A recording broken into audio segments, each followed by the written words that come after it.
Screen करके आओ एक बार।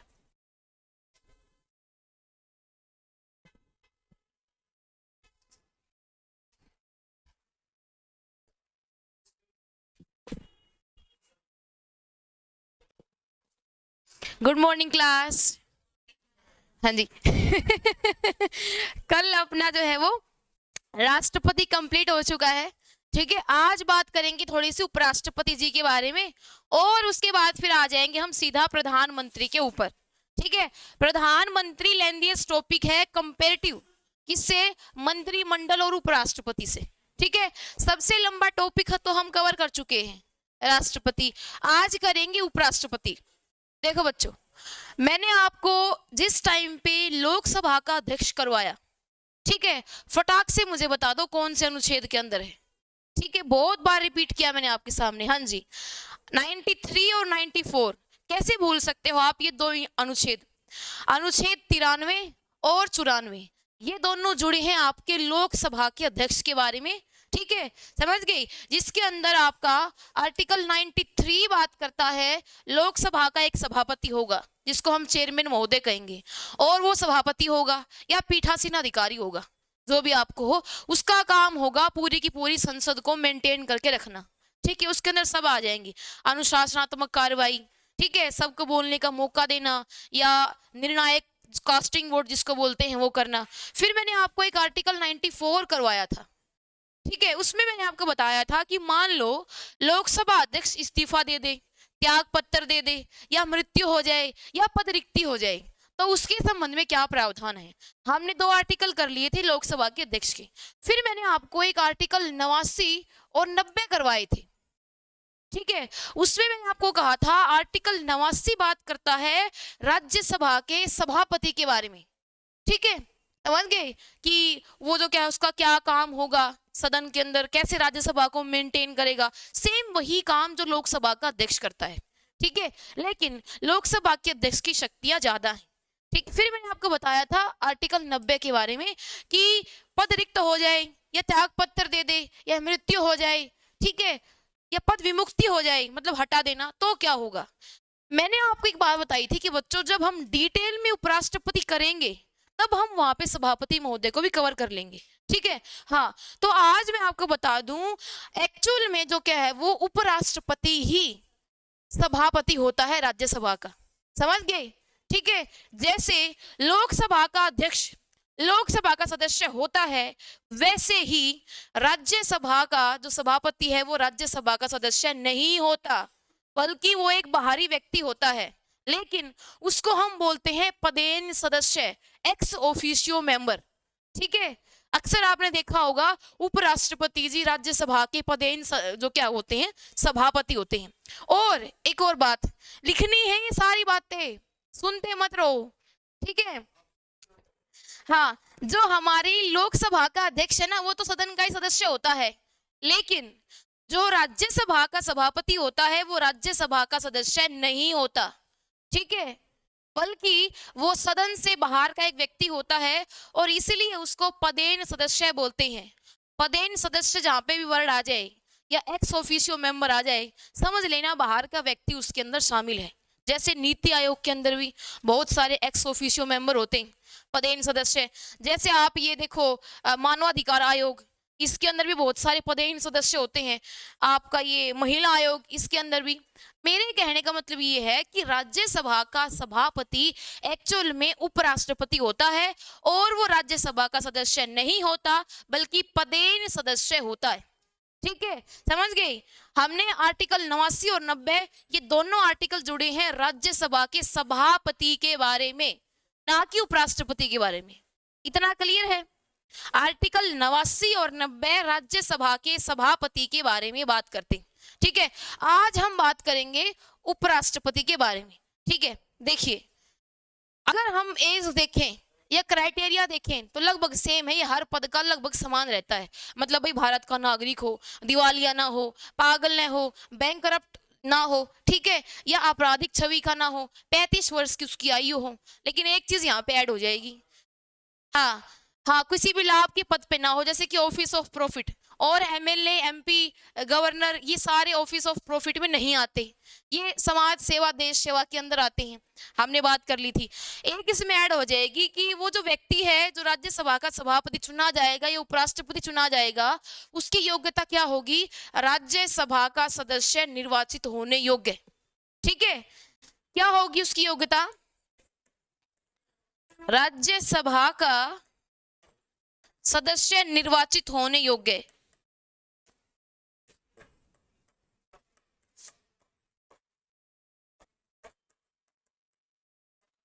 मतलब इतना उस बंदे के अंदर कैलिबर होना चाहिए, योग्यता उसकी होनी चाहिए कि एटलीस्ट वो राज्यसभा का मेंबर चुनने योग्य तो हो। ठीक है, बाकी सारी चीजें सेम है, 35 वर्ष उसकी आयु है, और ये आपने बताया ऑफिस ऑफ प्रॉफिट, ये तो सीख गए तुम बोलना है, लाभ का पद। ठीक है, ये सारी बातें सेम है। ठीक है, उसके बाद मैं आपको बता दूं कि सभापति और उपराष्ट्रपति एक ही व्यक्ति होता है जी। ठीक है, थोड़ा सा एक बार सैलरी के ऊपर बात कर लेते हैं। देखिए, इन सब की जो सैलरी होती है, जो वेतन होता है, वो भारत की संचित निधि से जाता है, और ये हमारी भारत की अनुसूची 3 के अंदर है, 4 के अंदर है। पहली के अंदर तो क्या है? भारत का संघ राज्य क्षेत्र। पहली के अंदर है भारत का संघ राज्य क्षेत्र, दूसरी के अंदर है सबके वेतन और भत्ते, तीसरी के अंदर है ओथ, शपथ, और चौथी के अंदर है राज्यसभा में सदस्यों का प्रतिनिधित्व। तो दूसरी जो अनुसूची है, दूसरी जो हमारी अनुसूची है, उसके अंदर राष्ट्रपति, उपराष्ट्रपति, राज्यपाल, लोकसभा का अध्यक्ष, ठीक है, इन सब के भत्ते हैं। तो इनके भत्ते दिए जाते हैं भारत की संचित निधि से। और भारत की संचित निधि आपके किस आर्टिकल में है ये भी मैं लिखवा चुकी हूँ। हाँ जी, ठीक है। और 267 में क्या है? आकस्मिक निधि। तो 266 संचित निधि, 267 आकस्मिक निधि। ठीक है, ऐसे आपको आर्टिकल हो जाएंगे मल्टीपल याद। तो अगर हम बात करें उपराष्ट्रपति जी का वेतन 0 है। ठीक है, उपराष्ट्रपति का वेतन 0 है। उपराष्ट्रपति को जो वेतन मिलता है वो राज्यसभा के सभापति होने के नाते मिलता है। ठीक है, हाँ, सभापति। ठीक है, राज्यसभा का सभापति होने के नाते उसको जो क्या है वो 4 लाख रुपए इस टाइम मिल रहे हैं। 2018 के बाद ये वेतन वृद्धि हुई है जी। ठीक है, और जो हमारे राष्ट्रपति हैं उनका वेतन 5 लाख है। ठीक है, लेकिन जो हमारे प्रधानमंत्री हैं, पीएम जो है, उनका वेतन है आज लगभग 1,66,000 रुपए, और ये भी टुकड़ों के अंदर है। ठीक है, संसदीय भत्ता अलग से, समझ गए आप, या फिर आपका लोकसभा का सदस्य होने के नाते अलग से, या जब संसद के 70 चल रहे होते हैं दैनिक भत्ता अलग से। ठीक है, प्रधानमंत्री पद का कोई वेतन नहीं है जी। उसको जो वेतन मिलता है वो संसद का सदस्य होने के नाते मिलता है। तो ये वेतन है 4 लाख उपराष्ट्रपति का सभापति होने के नाते, 5 लाख हमारे राष्ट्रपति महोदय का, और 1,66,000 के लगभग हमारे प्रधानमंत्री मोदी का है। ये सिर्फ वेतन है, इनके भत्ते, अलाउंसेज, पेंशन सब अलग होता है। जैसे राष्ट्रपति जी जब पूर्व राष्ट्रपति हो जाते हैं, ठीक है, तब उनको 1 से 1.5 लाख रुपए वर्ष जो क्या है महीने की क्या मिलती है? पेंशन। ठीक है, समझ गए। तो ये था वेतन। अभी हम बात करेंगे, हमने आर्टिकल 52 पढ़ा है ना। मैंने आपको बताया था कि बच्चों आर्टिकल 52 के अंदर एक बात लिखी हुई है कि भारत का एक राष्ट्रपति होगा। तो अगर हम 52 के अंदर एक जोड़ दें, ठीक है, तो 63 हो जाएगा। हो गया ना? देख लो, एक ही जोड़ा है मैंने, 52 के अंदर एक जोड़ा है, यहाँ भी और यहाँ भी, हो गया 63। तो ऐसे आप याद कर सकते हैं, आर्टिकल 63 के अंदर है भारत का उपराष्ट्रपति। ठीक है, लिखिए, आर्टिकल 63 में लिखा है, आर्टिकल 63 में लिखा है भारत का उपराष्ट्रपति होगा, भारत का एक उपराष्ट्रपति होगा। ये आर्टिकल आपका 63 के अंदर लिखा हुआ है, आर्टिकल 63, और ये भारत का दूसरा सर्वोच्च संवैधानिक पद होगा। ठीक है, भारत का एक राष्ट्रपति होगा और ये भारत का दूसरा सबसे बड़ा संवैधानिक पद होगा। यही लिखा है, जो मैंने बताया है वही लिखा है।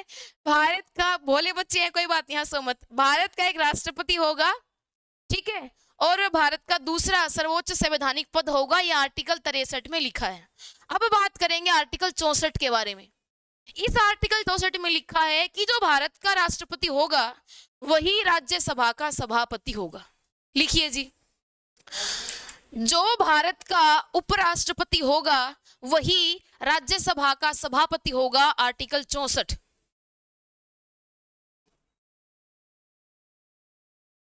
आर्टिकल 64, ठीक है। इसके बाद हम बात करेंगे आर्टिकल 65 के बारे में, जो कि बहुत इंपॉर्टेंट आर्टिकल है, मल्टीपल टाइम पूछा जा चुका है आपके डिफरेंट कंपटीशन एग्जाम के अंदर, ठीक है। आर्टिकल 65 बात करता है बच्चों कार्यवाहक राष्ट्रपति के बारे में। बताती हूं, कार्यवाहक राष्ट्रपति आर्टिकल 64 के अंदर लिखा है भारत का जो उपराष्ट्रपति होगा वही राज्यसभा का सभापति होगा। दैट्स ऑल, ठीक है। अगर मैं जल्दी जल्दी नहीं चलूंगी तो पूरे पीरियड में एक ही टॉपिक होगा अपने से। मेरे को आज पीएम भी करवाना है आपको, ठीक है। फिर आर्टिकल 65 बात करता है कार्यवाहक राष्ट्रपति, इतना लिख लो। आर्टिकल 65 बात करता है कार्यवाहक राष्ट्रपति, ठीक है। कार्यवाहक राष्ट्रपति बात करता है आर्टिकल 65। देखो बच्चों, हकीकत में अगर मैं आपको बताऊं इन रियलिटी के अंदर, तो भारत के अंदर उपराष्ट्रपति पद का ज्यादा सा काम नहीं है, ठीक है, सिवाय इसके कि वो राज्यसभा को संभालता है। एक्चुअल में उपराष्ट्रपति पद का सबसे बड़ा इंपॉर्टेंस ये है कि किसी कारणवश जो भारत का पहला सर्वोच्च पद है राष्ट्रपति पद, वो खाली हो जाता है, तो उसको संभालने के लिए उपराष्ट्रपति काम करता है। इसीलिए उपराष्ट्रपति पद की इंपॉर्टेंस है, समझ गए।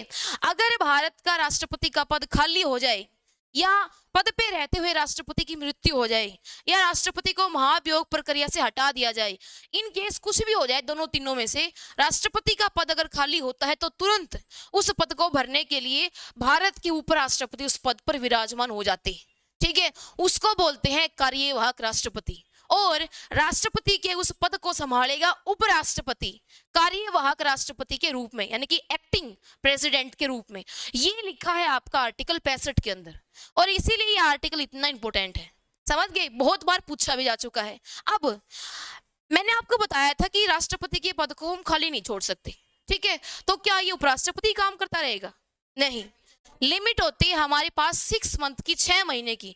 6 महीने से ज्यादा उपराष्ट्रपति राष्ट्रपति का पद नहीं हैंडल कर सकता, चाहे वो एक्टिंग ही क्यों न हो। आपको 6 महीने के अंतराल में नए राष्ट्रपति के फ्रेश इलेक्शन करवाने होंगे, और नया बंदा उस पद पर आपको बिठाना होगा, ठीक है। दूसरी बात क्या आपने नोट कर ली? 6 महीने वाली बात। तीसरी बात, अगर कोई भी उपराष्ट्रपति इन केस राष्ट्रपति के पद पर बैठ जाता है, तो उसकी सैलरी, वेतन, भत्ते, सुविधाएं सारी उसको राष्ट्रपति वाली मिलेंगी। एक बात, ठीक है। इस पर ज्यादा मैच हो गया, थोड़ा सा इसमें नेक्स्ट करती हूं। अगर जो क्या है वो आर्टिकल 65 का यूज करते हुए भारत का उपराष्ट्रपति राष्ट्रपति पद पर बैठता है, ठीक है, तो उसको सारे वेतन, ठीक है, भत्ते और सारी सुविधाएं जो क्या है वो राष्ट्रपति के वेतन के हिसाब से मिलेंगी। एक बात। दूसरी बात, 6 महीने से अलग, 6 महीने से ज्यादा कार्यवाहक राष्ट्रपति के रूप में काम नहीं कर सकता उपराष्ट्रपति, ठीक है। तीसरी बात क्या है, जब भारत का उपराष्ट्रपति राष्ट्रपति पद की ड्यूटी संभालेगा, तो वह राज्यसभा का सभापति नहीं होगा, ठीक है, क्योंकि एक बंदा एक टाइम पे एक ही ड्यूटी कर सकता है ना। अब एक बंदे की एक टाइम पे दोनों पदों पर कैसे जो क्या उपस्थिति रह सकती है, ये तो गलत हो जाएगा। इसीलिए जब वो उपराष्ट्रपति राष्ट्रपति के रूप में कार्य करेगा, ठीक है, एक्टिंग प्रेसिडेंट के रूप में, तो वह राज्यसभा का सभापति नहीं होगा। अब आप कहोगे मैडम अगर राज्यसभा का सत्र चल रहा हो तो उसकी अध्यक्षता कौन करेगा? उपसभापति, ठीक है, उपसभापति। अब वो जो उपसभापति है अपना, वो काम करेगा किसके? राज्यसभा के जो क्या है वो सभापति वाले सारे काम, ठीक है। और इस टाइम जो क्या है वो राज्यसभा का उपसभापति कौन है? फटाक से बताओ मेरे को। क्या हरिवंश? ठीक है, क्या हरिवंश नाम से है कोई? पूरा नाम बताओ। हाँ जी, ये है इस टाइम राज्यसभा के हमारे क्या उपसभापति, ठीक है। चलिए, और लोकसभा का उपाध्यक्ष का पद तो खाली पड़ा है, मैंने आपको बता दिया। ठीक है, समझ गए? हाँ हाँ जी, हाँ जी, उसको भी वेतन में जो क्या है भत्ते हैं वो वही मिलेंगे। हाँ जी, ठीक है। और अब आप कहोगे मैडम अगर उपसभापति भी नहीं है तो कौन बैठेगा? फिर एक पैनल होता है, एक पैनल होता है, लिस्ट होती है 8 से 10 सदस्यों की, टाइम टू टाइम वो लोग फिर उस चेयरमैन वाली कुर्सी पर बैठते हैं। ठीक है, जैसे एक बार मेरे को देख के बहुत खुशी हुई, राज्यसभा का सत्र चल रहा था और किरण चौधरी जी बैठी थी सीट के ऊपर। ठीक है, तो वो पैनल की मेंबर होंगी इसलिए बैठ गई होंगी, तो देख के बड़ी खुशी हुई कि जो क्या है सभापति पैनल के ऊपर जो क्या है हमारे जो क्या है हरियाणा से जो है वो सदस्य बैठी हैं, तो उनका नाम होता है। ठीक है, हाँ जी, तो ये थी सारी बातें, है ना। अब हमने राष्ट्रपति के सारे काम देख लिए। अब 2025 के अंदर नए नए उपराष्ट्रपति चुन के आए हैं, सीपी राधाकृष्णन, उनके बारे में बात कर ली हमने। ठीक है, महाराष्ट्र के राज्यपाल थे वो, अचानक से इस्तीफा ले लिया जेपी जो क्या है वो धनखड़ जी का। उसके बाद एकदम से आनन फानन में उनको उपराष्ट्रपति पद का उम्मीदवार बना दिया बीजेपी ने, और जीत भी गई। उसके बाद वो क्या है सीधे महाराष्ट्र के राज्यपाल से देश के उपराष्ट्रपति बन गए 15वें नंबर के। ये सारी बातें हमने कर ली थी। ठीक है, अब राज्यसभा का मेन आपका ये उपराष्ट्रपति का मुख्य काम था, मैंने आपको बता दिया, राष्ट्रपति जी के कार्य करना आर्टिकल 65 के अनुसार उनकी अनुपस्थिति में, और ये बहुत बार हुआ भी है। ऐसे बहुत से उपराष्ट्रपति हुए हैं जिन्होंने टाइम टाइम पे जो क्या है वो राष्ट्रपति जी का काम किया है। सबसे पहला केस मैं आपको बताती हूँ, हमारे देश के पहले उपराष्ट्रपति, ठीक है, राधा कृष्णन। ठीक है, हाँ जी, डॉक्टर राधा कृष्णन सर्वपल्ली, जिनके बर्थडे को हम टीचर डे के रूप में मनाते हैं। एक बार जो क्या है वो डॉक्टर राजेंद्र प्रसाद सोवियत रूस, यूएसएसआर उस टाइम बोलते थे, उसकी यात्रा पर चले गई। ठीक है, और यात्रा के से बाद वो लौटे तो उनका स्वास्थ्य बहुत खराब हो गया, लेकिन उस टाइम पे जब वो अनुपस्थित थे डॉक्टर राजेंद्र प्रसाद, तो सीपी राधाकृष्णन आपका ये सर्वपल्ली राधाकृष्णन जी ने ही पहली बार उपराष्ट्रपति होते हुए राष्ट्रपति जी का जो क्या वो जिम्मा संभाला था कुछ अस्थायी समय के लिए। ठीक है, हाँ जी, मतलब क्या है कुछ समय के लिए वो राष्ट्रपति के रूप में उन्होंने काम किया था डॉक्टर राजेंद्र प्रसाद जी की अनुपस्थिति में, और ऐसा अब तक बहुत बार हो चुका है, बहुत बार। ठीक है, समझ गए? ऐसा राष्ट्रपति जी हैं जो क्या है वो मान लो कोई लंबी बीमारी है या लंबी छुट्टी पे चले गई या स्वास्थ्य कारणों की वजह से विदेशों में इलाज करवाने चले गई, तो उसकी ड्यूटी कौन देखेगा पीछे से? तो वो नमस्ते, तो वो देश के उपराष्ट्रपति जी ही देखते हैं। ठीक है, हाँ जी, बाकी राज्यसभा के अंदर जितने भी सदस्य हैं उनको जो क्या है बोलने का मौका देना, अनुशासनात्मक कार्रवाई करना, ठीक है, ये काम होता है। ये सेम लोकसभा के अध्यक्ष के जैसा ही है। एक मैं आपको एक फैक्ट और बता दूं, इसके बाद राष्ट्रपति अपना कंप्लीट हो जाएगा मेरे एंड से। देखो, एक होता है निर्णायक मत, कास्टिंग वोट जिसको बोलते हैं। देखो, वैसे तो लोकसभा के अंदर जो हमारे सभापति जी होते हैं वो वोटिंग करते नहीं है, लेकिन अगर किसी भी मामले पे टाई हो जाता है, मामला टाई का मतलब समझते हो आप, जब जो क्या है वो किसी भी मुद्दे के ऊपर पक्ष और विपक्ष दोनों के सेम वोट हो जाएं, जैसे मैच टाई होता है वैसे ही, तो उस मामले के अंदर निर्णायक मत देके मतलब उस टाइम वोटिंग वो कर सकते हैं, उसी को हम बोलते हैं निर्णायक मत देने का अधिकार। ठीक है, ये जैसे लोकसभा के अध्यक्ष को ही है, सेम वैसा ही राज्यसभा के उपसभापति को भी है। ठीक है, अब ये पद हम कहां से लेके आए हैं? ये पद हम लेके आए हैं अमेरिका से। अमेरिका के अंदर जो उपराष्ट्रपति का मॉडल है वहीं से प्रेरित होकर हमने भारत के अंदर सभापति को या फिर उपराष्ट्रपति का पद लिया है। ठीक है, लेकिन अमेरिका के अंदर वहां की उपराष्ट्रपति की भूमिका सीमित होती है, और भारत के अंदर उसके कंपैरिजन में अपने यहाँ पे देश के जो क्या है वो उपराष्ट्रपति की जो भूमिका है वो ज्यादा विस्तृत है। ठीक है, पद हमने वहां से लिया है, जरूर ये बहुत बार पूछा भी गया है कि उपराष्ट्रपति का पद कहां से लाए हैं। देखो, दुनिया भर की चीजें ली हैं हमने अमेरिका से, मौलिक अधिकार लिए हैं, महाभियोग लिया है, न्यायिक प्रणाली ली है, PIL लिया है, जुडिशियल रिव्यू लिया है, ठीक है, और ये आपका प्रस्तावना ली है, ऐसे ही उपराष्ट्रपति भी लिया है पद। ठीक है, लेकिन अमेरिका के उपराष्ट्रपति की तुलना में भारत का उपराष्ट्रपति का पद ज्यादा मजबूत है, शक्तिशाली है। क्यों? इसका कारण मैं आपको बता चुकी हूं। अमेरिका के अंदर एक बार भैया आपने राष्ट्रपति चुन लिया, जैसे आप ट्रम्प को चुन के दुखी हो रहे हैं वो, ठीक है, इतनी ज्यादा अनसर्टेनिटी क्रिएट कर दी है यूएसए के अंदर ट्रंप ने, पता ही नहीं चलता कि क्या से क्या कर रहे हैं। इतने परेशान है अमेरिका के लोग भी, और बाकी दुनिया तो है ही है। एक बार 4 साल के लिए राष्ट्रपति पद के ऊपर कोई बंदा बैठ गया तो उसको 4 साल से पहले कोई हटा नहीं सकता, ना ही उसकी ड्यूटी कोई और कर सकता है। ठीक है, वहां का उपराष्ट्रपति सिर्फ और सिर्फ वहां का दूसरा सदन सीनेट, अपने यहाँ पे नाम राज्यसभा है, उनके वहां पे नाम सीनेट है, सीनेट को हेड करता है और उसकी कोई ड्यूटी नहीं है। लेकिन अपने यहाँ उपराष्ट्रपति राष्ट्रपति पद का भी काम देख सकता है। इसीलिए, हाँ जी, इसीलिए अपना राष्ट्रपति पद तुलना में ज्यादा मजबूत है अमेरिका के उपराष्ट्रपति पद से। ठीक है, समझ गए? तो ये थी उपराष्ट्रपति जी के बारे में सारी मोटी मोटी इंफॉर्मेशन। यहाँ पे अपना उपराष्ट्रपति कंप्लीट होता है। ठीक है, यही जी इनके काम है मोटा मोटी जो हमने देख लिए हैं। ठीक है, बाकी धन विधेयक के ऊपर और आपका जो क्या है, ये बात करें, लोकसभा को सारी पावर होती है, राज्यसभा को वैसे भी कोई पावर नहीं होती। एक फैक्ट और बच गया, मान लो अगर उपराष्ट्रपति को हटाना हो तो क्या महाभियोग लगाएंगे? नहीं, मैं क्लियर कर चुकी हूं, महाभियोग इम्पीचमेंट वर्ड सिर्फ और सिर्फ भारत में राष्ट्रपति जी को अपदस्थ करने के लिए ही हम प्रयोग करते हैं। हाँ जी, महाभियोग की प्रक्रिया मैंने करवा दी है राष्ट्रपति वाले लेक्चर में। ठीक है, फिलहाल आपने पूछ ली तो मैं बता दूं क्या होता है। पहले एक सदन होता है, कोई भी दोनों में से ला सकता है प्रस्ताव उनको हटाने का। जो भी सदन लाएगा, ये अमेरिका से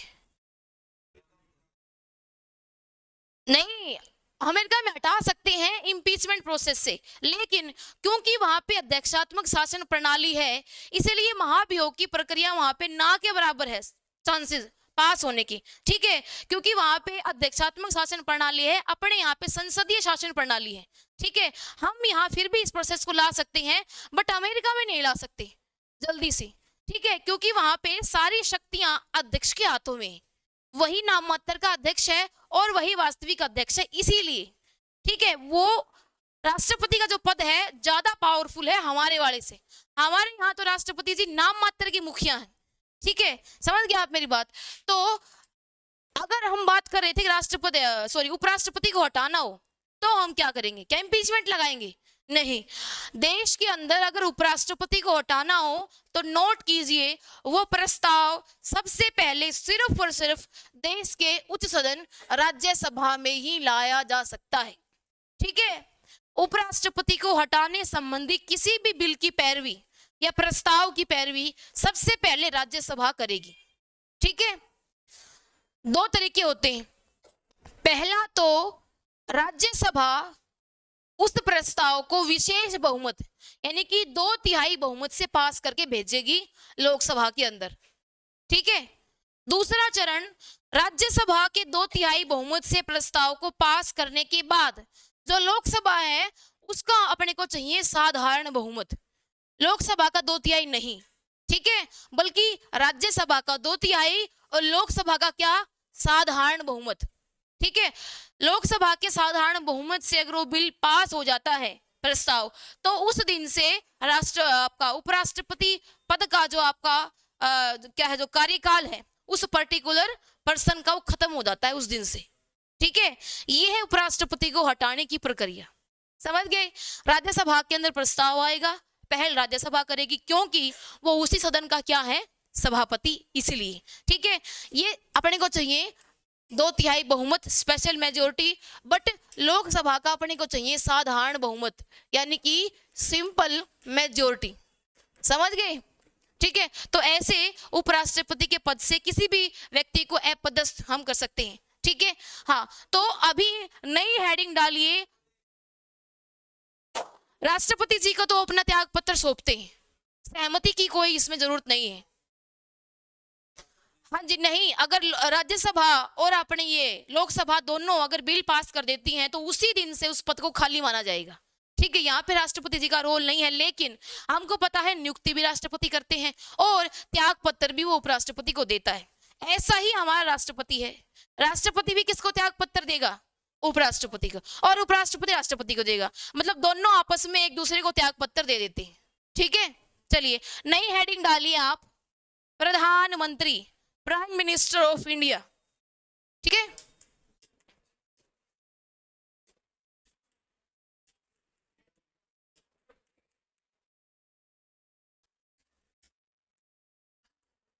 एक आर्टिकल और पीछे वाले में रह गया, वो था हमारा आर्टिकल 71 उपराष्ट्रपति वाले टॉपिक से। मान लो जो क्या है वो उपराष्ट्रपति के चुनाव से जुड़ा हुआ कोई विवाद हो जाए, कोई इशू हो जाए, ठीक है, या फिर चुनाव के अंदर गड़बड़ी के आरोप लग जाएं, या फिर उस चुनाव को हम क्या नहीं माने, पारदर्शी नहीं माने, तो अपने पास एक आर्टिकल 71 है 71।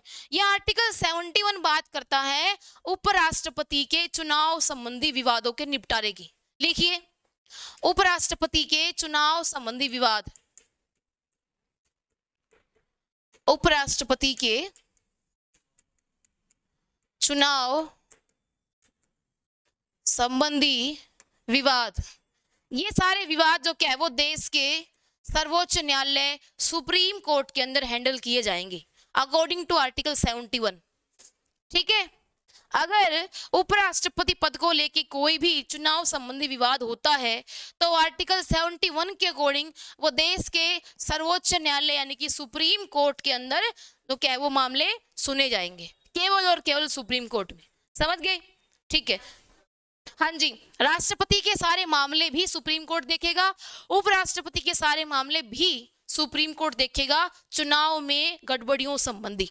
ठीक है, चलिए अभी हम बात करेंगे हमारे देश के सबसे पावरफुल पद के बारे में, जो कि हकीकत में पावरफुल है, ना कि सिर्फ कागजों के अंदर। ठीक है, वो है हमारा प्रधानमंत्री। प्रधानमंत्री पद के कोई ज्यादा आर्टिकल नहीं है राष्ट्रपति की तरह। जैसे राष्ट्रपति हमने पढ़ा तो 50 आर्टिकल पढ़े होंगे, यहाँ पे हमारे पास सिर्फ 3 आर्टिकल हैं और 3 के अंदर ही पूरा प्रधानमंत्री का पद समाया हुआ है जी। ठीक है, पहला तो आर्टिकल 74, फिर आर्टिकल 75, फिर आर्टिकल 78। तीनों आर्टिकल को डबल स्टार लगा के नोट कर लीजिए। ठीक है, आर्टिकल 74, आर्टिकल 75 और आर्टिकल 78, इन तीनों अनुच्छेदों के अंदर पूरा प्रधानमंत्री पद समाया हुआ है। ठीक है,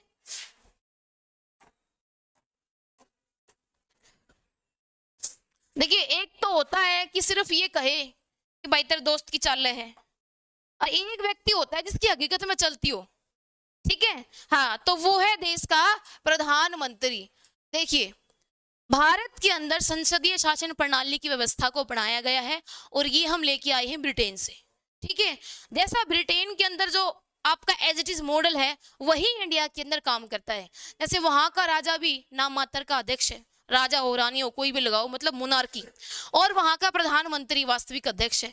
वैसे ही हमारे इंडिया के अंदर राष्ट्रपति नाम मात्र का अध्यक्ष है और प्रधानमंत्री जो क्या है वो रियल हेड है, वास्तविक अध्यक्ष। ठीक है, लेकिन मैं आपको बता दूं भारत के संविधान में प्रधानमंत्री जी को लेके ज्यादा स्पष्टीकरण नहीं है जैसा राष्ट्रपति के पद को लेके है। ये अंडरस्टूड है कि देश का जो आपका मुखिया है, वास्तविक जो सरकार चलाएगा, जो वास्तविक कार्यपालिका का होगा अध्यक्ष, वो प्रधानमंत्री ही होगा। ठीक है, समझ गई? हाँ, तो बहुत कम आर्टिकलों के अंदर लिखा गया है भारत के प्रधानमंत्री के बारे में, और साफ साफ तो पीएम के बारे में सिर्फ इन 3 आर्टिकल के बारे में बताया गया है। लेकिन मैंने आपको बताया था राष्ट्रपति की जितनी शक्तियां हैं जो कल मैंने आपको गिनाई थी, कार्यकारी शक्ति होगी, विधायी शक्ति होगी, नियुक्तियां हो गई, ठीक है, ये सारी राष्ट्रपति मंत्रिमंडल की सलाह मशवरे से करता है, और मंत्रिमंडल का ही पर्यायवाची आप समझ सकते हो प्रधानमंत्री। ठीक है, जैसे आप पर्यायवाची करते हो ना, एक शब्द के अनेक नाम, वैसे ही जब जब वर्ड आता है मंत्री परिषद की सलाह से तो समझ जाना पीएम की सलाह से। ठीक है, तो एक्चुअल में राष्ट्रपति की सारी शक्तियों का प्रयोग करता ही प्रधानमंत्री है। ठीक है, क्योंकि प्रधानमंत्री से ही मंत्रिमंडल है। अगर प्रधानमंत्री नहीं है तो भैया मंत्रिमंडल भी नहीं है, सब खत्म।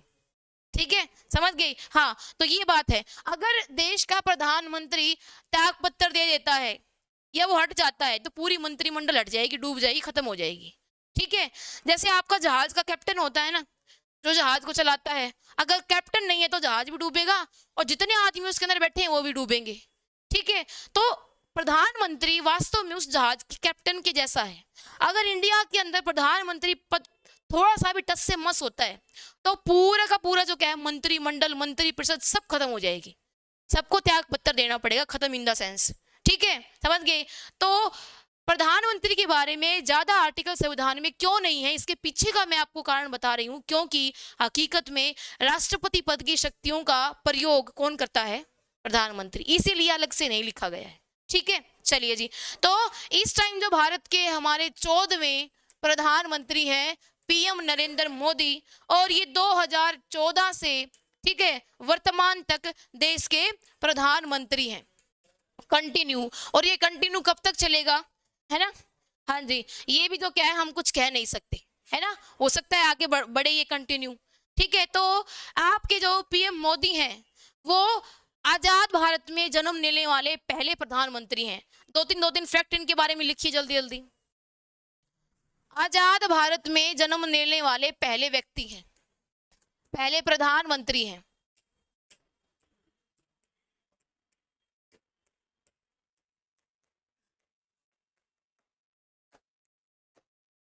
ठीक है, एक दूसरा पॉइंट लिखो, पंडित जवाहरलाल नेहरू के बाद लगातार तीसरी बार कार्यकाल संभालने वाले ये देश के दूसरे व्यक्ति बन गए हैं, या दूसरे प्रधानमंत्री बन गए हैं। क्या पॉइंट बोला मैंने? जवाहरलाल नेहरू, जवाहरलाल नेहरू के बाद लगातार तीसरी बार प्रधानमंत्री पद की शपथ लेने वाले, ये इस पद पर बैठने वाले ये दूसरे व्यक्ति बन गए हैं, या दूसरे प्रधानमंत्री बन गए हैं अब तक इतिहास में। लगातार तीसरी बार या तो हमारे नेहरू जी रहे थे, या अब पीएम नरेंद्र मोदी रहे हैं। ठीक है, अब लिखो 2001 से लेके 2014 तक, ठीक है, नरेंद्र मोदी गुजरात के मुख्यमंत्री के रूप में कार्यरत थे। ठीक है, गुजरात के सीएम। हाँ जी, कंटिन्यू। ठीक है, 2001 से लेके 2024 तक, 2014 तक ये जो क्या है, पीएम नरेंद्र मोदी पीएम बनने से पहले गुजरात के सीएम के रूप में कार्य कर रहे थे। ठीक है, फिर 2014 के अंदर आप सब जानते हो अब की बार मोदी सरकार, अच्छे दिन आएंगे, और इन्होंने बीजेपी ने इनको क्या बनाया, अपना उम्मीदवार प्रधानमंत्री पद का, और फिर पूरा तो चुनाव है वो इन्हीं के फेस पे लड़ा और ये पीएम बन गई। ठीक है, समझ गए? जून 2014 के अंदर पदभार संभाला था। उसके बाद लगातार फिर हम देखें तो 19 में भी और 24 में भी यही क्या है, देश के प्रधानमंत्री 14वें नंबर के ये व्यक्ति। ठीक है, गुजरात के वडनगर में इनका जन्म हुआ था। ठीक है, समझ गए? इससे पहले क्या थे, ये आरएसएस के प्रचारक।